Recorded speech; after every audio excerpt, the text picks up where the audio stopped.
রাত প্রায় 10টা। ঘরের কোণে টেবিল ল্যাম্পের নরম আলো জ্বলছে। মেয়েটার নাম মেঘলা। সে খাতা খুলে বসে আছে ঠিকই, কিন্তু চোখ বারবার জানালার বাইরে চলে যাচ্ছে। মাথার ভেতর পড়া ঢুকছে না একদমই। হঠাৎ দরজা খুলে মা ঢুকলেন।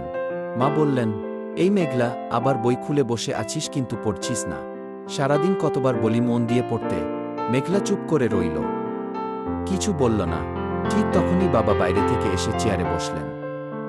বাবার মুখটা একটু শক্ত। বাবা বললেন, এই বছর বোর্ড পরীক্ষা। এখনো যদি সিরিয়াস না হোস, পরে আফসোস করতে হবে। আমরা কি এমনি এমনি বকা দিচ্ছি? মেঘলার চোখে জল এসে গেল। সে আস্তে করে বলল, আমি চেষ্টা করছি বাবা, কিন্তু সব বিষয় একসাথে মাথায় ঢুকছে না কি।